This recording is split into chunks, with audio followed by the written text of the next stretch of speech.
Les relations diplomatiques entre la République de Côte d'Ivoire et la République de l'Inde remontent au 30 novembre 1962. Son Excellence Ravindra Raghuta Ali est l'ambassadeur de cette grande nation près la République de Côte d'Ivoire depuis le 30 mai 2016. En matière commerciale, la Côte d'Ivoire exporte en Inde essentiellement du cacao transformé, du coton égrené, du bois de grume, des produits pétroliers. Elle importe en contrepartie des produits pharmaceutiques, des véhicules automobiles, des céréales, des viandes et abats comestibles ainsi que des matières plastiques. Avec l'accession du président Alassane Ouattara au pouvoir d'État, les relations entre ces deux pays se sont intensifiées. Les visites officielles des différentes personnalités et le lancement de grands projets de développement en sont les preuves éloquentes.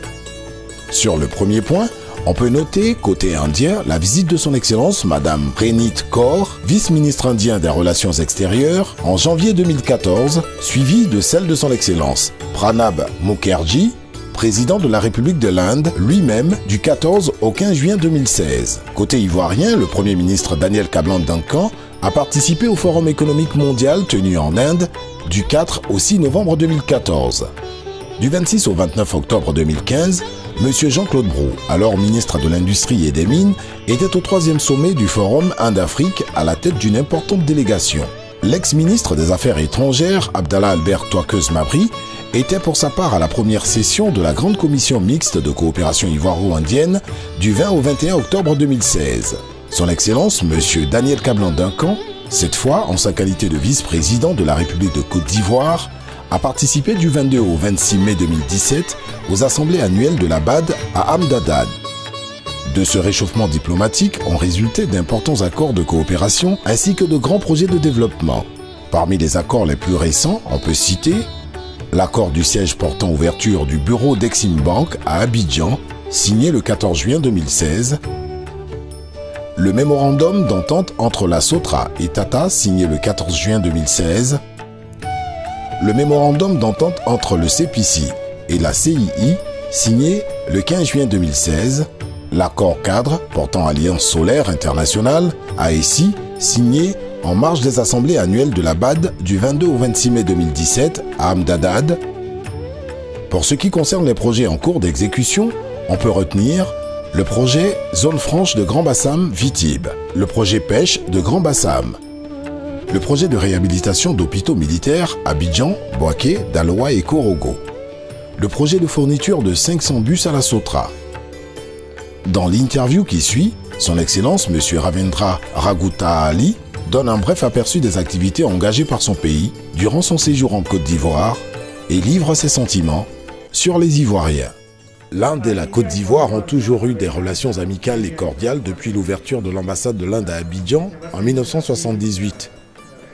Au cours des 2 dernières années, les échanges et la coopération bilatérale ont beaucoup augmenté dans divers secteurs.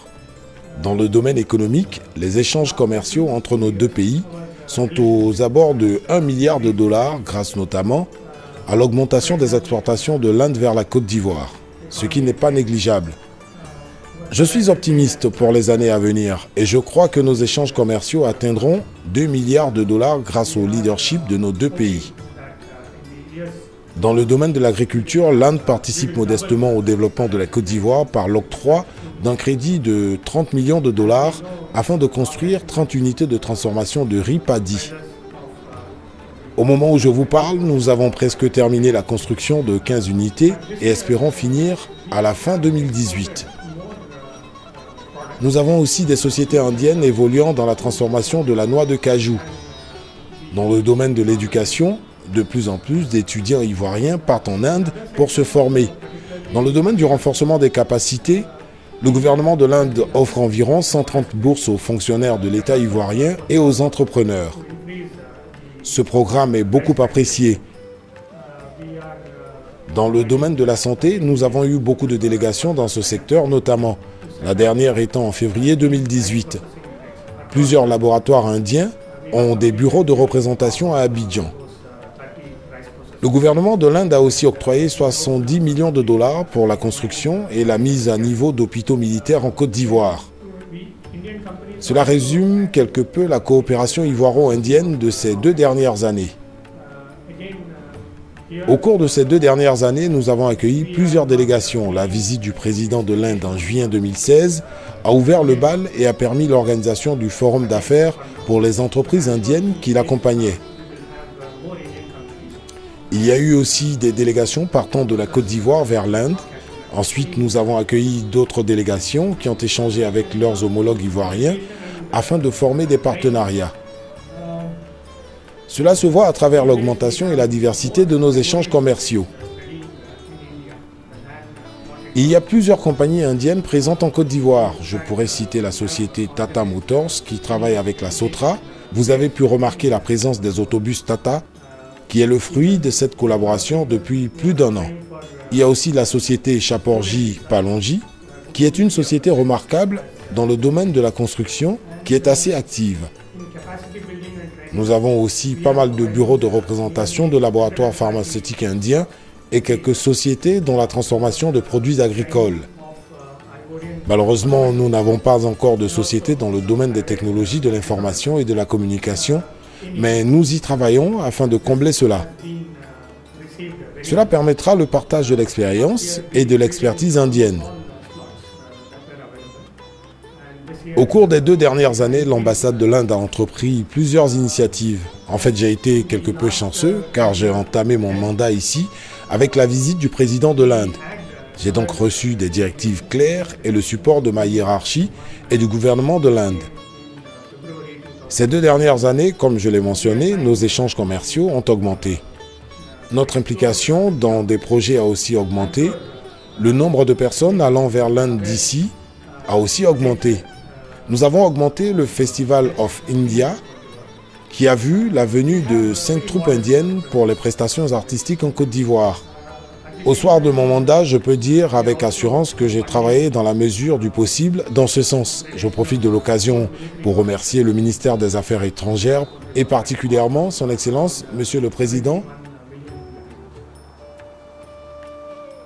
Je suis triste de quitter la Côte d'Ivoire et content d'aller en Inde.